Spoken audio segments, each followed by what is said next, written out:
I'm a language teacher. I'm an English teacher from the University of Calabria, south of Italy.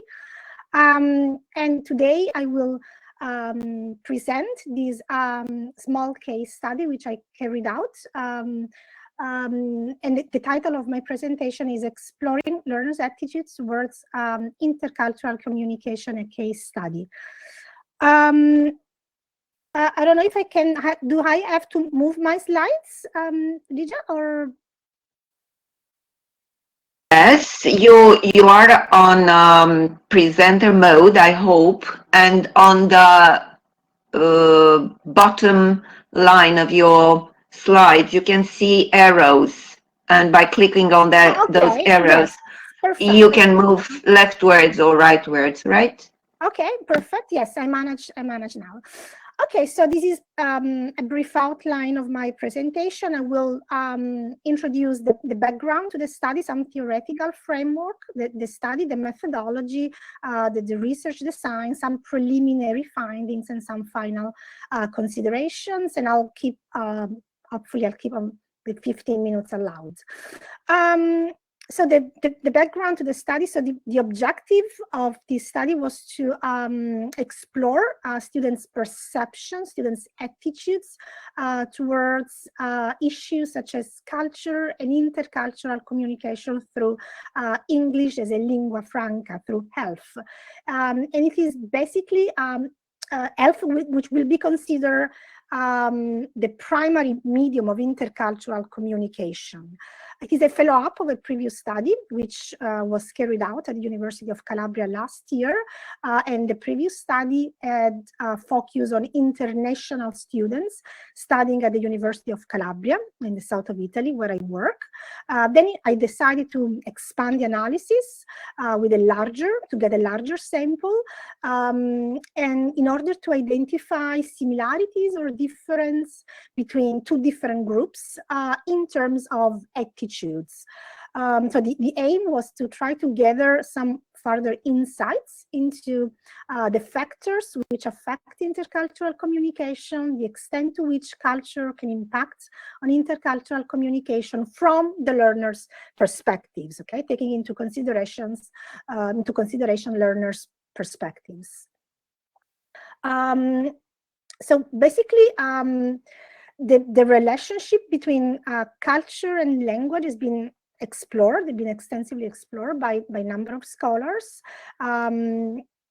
Although culture and language are seen as linked system, closed system, they can also be separated, as some scholars said. So culture and languages can be separated. There is nothing inherent in the language that carries cultural baggage or cultural scripts, as the researcher said. Research into global Englishes and English as a lingua franca is shown. There is a huge variety in the way English is used and the cultural scripts through which English linguistic forms operate. Particularly relevant in the light of the study and the discussion that I carried out was the idea of culture as connected to transcultural flows. So cultural and linguistic practices are seen in a constant flow, moving from one context to another, cutting across and through nationally defined cultures and drawing on multiple linguistic and cultural resources which are constantly adapt and change in the process. So culture and language are seen as processes which evolve because of the interaction, because of the social interactions when, in particular, non-native speakers of English interact in health context. Kanagaraja highlights the relevance of translocal spaces, translingual practices which characterize plurilingual communicative practices. In this context, norms of communication are not well defined, are not established. That's what scholars say. Rather, they are open to change, negotiation, and mediation. So according to this view, language is seen as a complex adaptive system which emerges bottom up from interaction of multiple agents in speech communities, rather than a static system composed of top-down grammatical rules. So cultures and language are seen as nested systems, systems within systems which mutually co-evolve, with each influencing and adapting to the other, with the boundaries between them as fuzzy and blurred. So basically, this is the approach, the theoretical approach that informed the study, which has drawn on culture and intercultural communication from this perspective, from the perspective of transcultural flows which emerge as a result of interaction, basically. So the study is investigated to groups of participants, so group 1 and group 2, that's the way I call them. In the first group, I had 168 respondents. They were studying at the University of Calabria. They were international students, so coming from different backgrounds. 153 studied to be non-native English speakers, while only 15 native English speakers. I have to say that the University of Calabria Italian is the main medium of instruction at the university. The second group is made up of 58 respondents. 40 were native English speakers, 18 non-native English speakers, and they were studying in a target language environment in an American university and in a Canadian university. I designed an online questionnaire, which I sent to the lecturers in this university, and they forwarded the link to their students. So the online questionnaire was composed and used as a research instrument to collect quantitative data from the participants. The first part of a questionnaire was a preliminary section, which was aimed at identifying the students' language background. They were asked to indicate whether they are native or non-native English speakers. If they were native speakers, I asked them to specify which variety of English they use, either British, American variety or non-native variety of English, such as Indian English, Singapore, African, Malaysian, etc. While the second section included 9 items aimed at investigating students' awareness of the relation between language and culture. And these are the questions. I'll try to have it a little bit large, maybe. Okay. Culture and language are closely linked. Language is culture. Language represents a specific culture with its word, views, values, and belief. The English language is linked to English culture only. Cultures and specific languages can be separated. For example, the English language can be separated from British culture, or in multicultural settings, negotiation strategies, confirmation checks, clarification requests, paraphrasing, repetition, code mixing, and so on contribute to achieve effective communication in English. English used in multicultural settings enables speakers to share their different cultures. In order to communicate effectively, it is important to understand the influence of culture on communication. In order to communicate effectively, it is necessary to know the culture of the people you are communicating with. And these questions have been adapted from Baker's study on 2015 on his case study in Thailand. Okay. The participants were required to record their response on a 5-point Likert scale, ranging from 1 strongly disagree to 5 strongly agree. So they were asked to specify their level of agreement with these statements, ranging from 1 to 5. The survey was anonymous, so it was meant to ensure anonymity, so students did not feel any pressure in reporting their answers.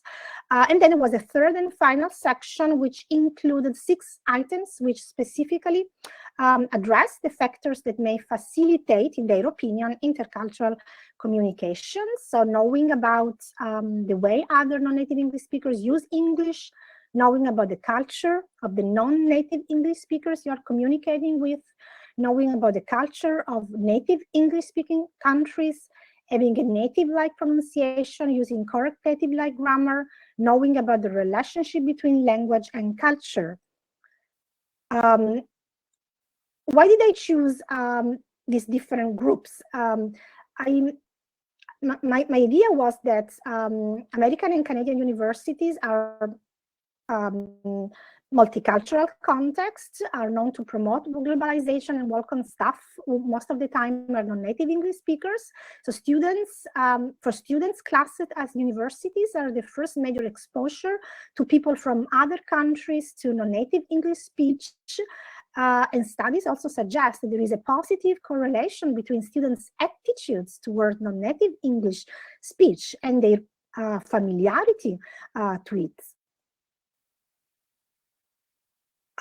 So the idea was to investigate whether higher exposure to non-native variety of English, more direct involvement in multicultural academic communities may lead to more or less positive attitudes towards intercultural communication. So the hypothesis was that the second group, being more exposed to multicultural context, to non-native speech, could be more aware of issues affecting intercultural communication, may be more willing to accommodate intercultural misunderstandings. And so this is a brief, some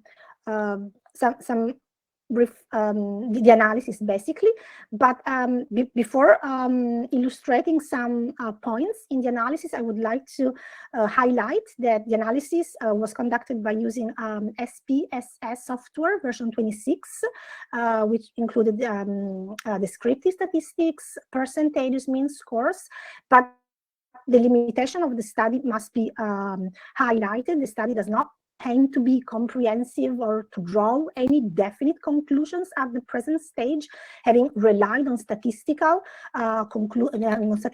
analysis exclusively. So therefore, I would like to maybe continue the study with a mixed method approach when it's possible, because it was carried out during pandemic. So I didn't have the possibility to actually speak with the respondents. But this was a beginning for me, and just to start gathering some information, some data, and interpreting also the data that I got. So the analysis investigated comparison of mean scores in the two sample groups, and I tried to identify either similarities or difference in terms of attitudes.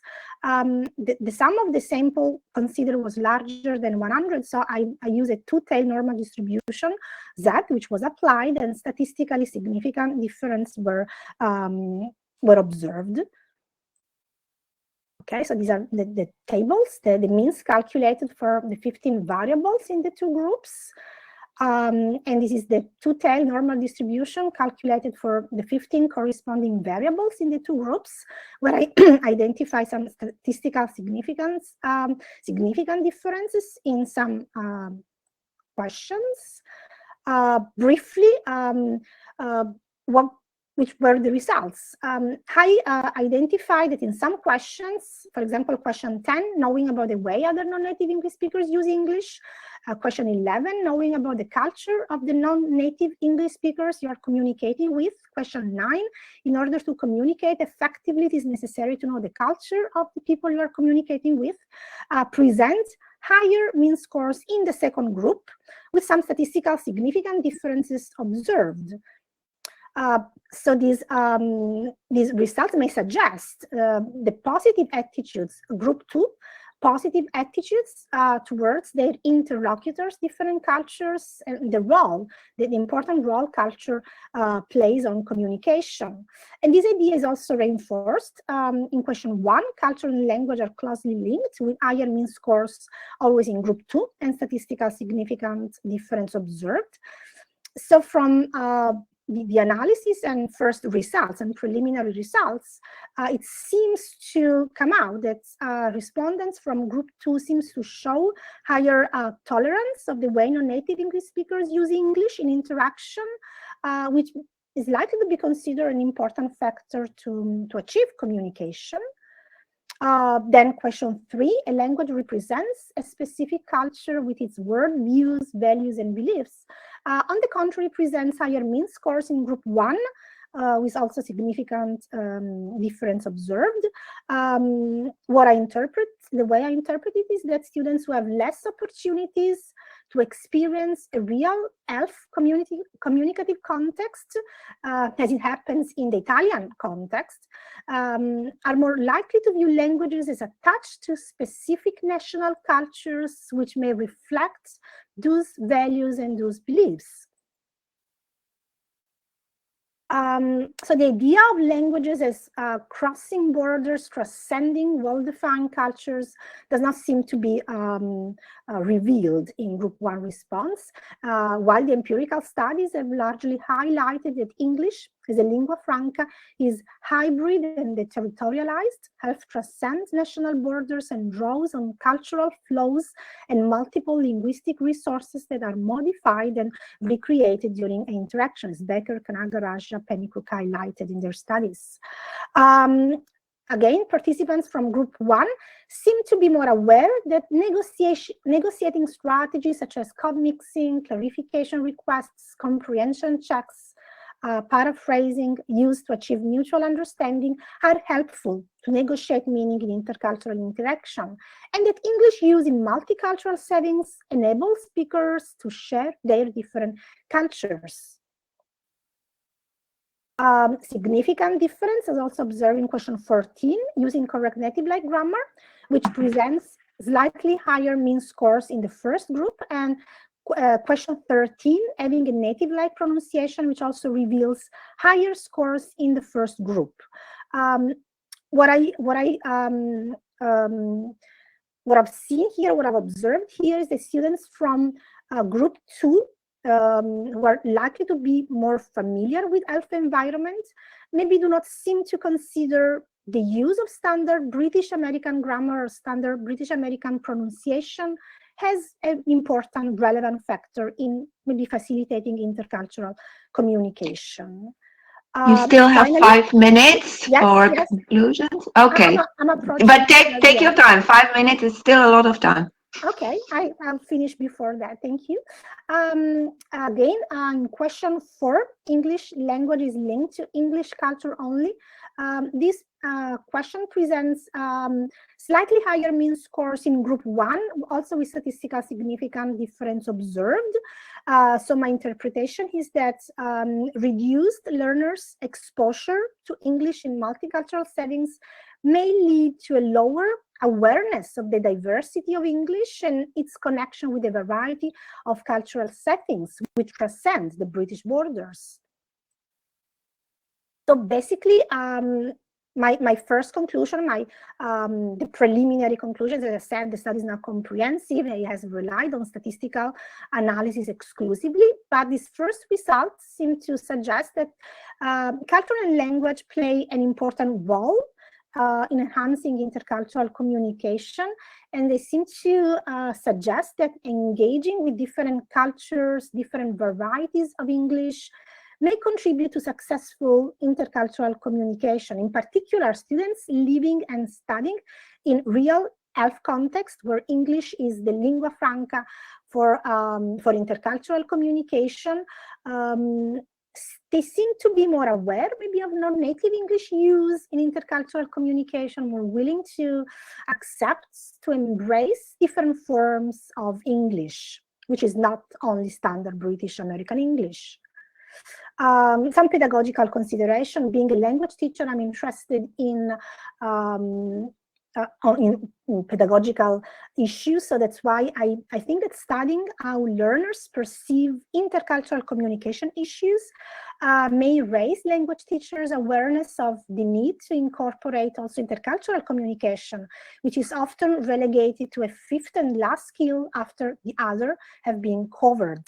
Therefore, embracing intercultural communication in the classroom may open students new doors, encourage them to enlarge their perspectives and experiment what communication entails in the multifaceted English world, where cultural diversity allows for new encounters and a deeper understanding. And final, I believe that intercultural communication should have a fundamental role also in the language classroom. Health studies have demonstrated that the majority of interactions through English occur among non-native English speakers who share different cultures and successfully communicate their message across. So I think it will be also important to provide learners with a realistic and meaningful communicative model, and with the competence also to function in diverse and changing cultural contexts, which most of the time are very far from the standard native speaker model the teaching materials present and that we try to offer to our students in the classroom. Okay, so these are the references that I have consulted to prepare the presentation, and thank you very, very much for your attention. Grazie Anna.